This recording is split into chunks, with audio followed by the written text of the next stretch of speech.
Hi అండి అందరికీ. ఇంట్లో కూరగాయలు ఏమీ లేనప్పుడు ఇలా సింపుల్‌గా బంగాళదుంప రైస్ చేసుకోండి.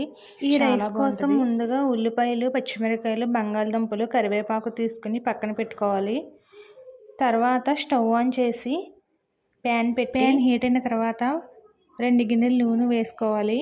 మనం ముందుగా ప్రిపేర్ చేసుకొని పక్కన పెట్టుకున్న ఉల్లిపాయలు, పచ్చిమిరపకాయలు, బంగాళదుంప ముక్కలు వేసి బాగా ఫ్రై చేసుకోవాలి.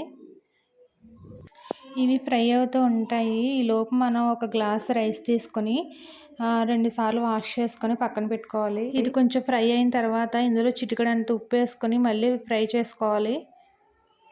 అందులోనే కొంచెం కరివేపాకు కూడా వేసేసుకొని ఫ్రై చేసుకోవాలి. అందులోనే కొంచెం కారం వేసుకొని మొత్తం అంతా కలిసేటట్టు ఫ్రై చేయండి. బాగా కలుపుకున్న తర్వాత 2 టేబుల్ స్పూన్స్ మసాలా వేసుకోవాలి. మసాలా కూడా అంతా బాగా కలిసేలాగా మిక్స్ చేసేయండి మొత్తం. ఇది చాలా సింపుల్ రెసిపీ అండి. ఇది ఎవరైనా ప్రిపేర్ చేసేయచ్చు. ఒక గ్లాస్ బియ్యానికి 2 గ్లాసులు వాటర్ పోసుకోవాలి. వాటర్ పోసిన తర్వాత మనం రుచికి సరిపడా సాల్ట్ కూడా వేసుకోవాలి. సాల్ట్ వేసుకున్నాక బాగా కలిపి మూత పెట్టి కాసేపు మరగనివ్వాలి. ఇలా మరిగిన తర్వాత మనం ఇందాక నానబెట్టి పక్కన పెట్టుకున్న బియ్యాన్ని కూడా ఇందులో వేసేసేయండి. బియ్యం మొత్తం వేసేసిన తర్వాత మళ్ళీ ఒకసారి కలుపుకొని మూత పెట్టేయండి.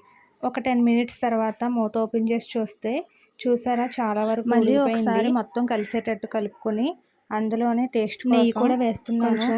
మనం ఈ నెయ్యి వేయడం వల్ల టేస్ట్ కూడా చాలా బాగుంటుంది. నెయ్యి వేసిన తర్వాత మళ్ళీ మొత్తం అంతా కలిసేటట్టు ఒకసారి కలుపుకొని మూత పెట్టేయండి. 5 మినిట్స్ తర్వాత మళ్ళీ మూత తీసి చూస్తే చూసారుగా రెడీ అయిపోయింది రైస్. వీడియో నచ్చితే లైక్ చేయండి, షేర్ చేయండి, సబ్స్క్రైబ్ చేయండి.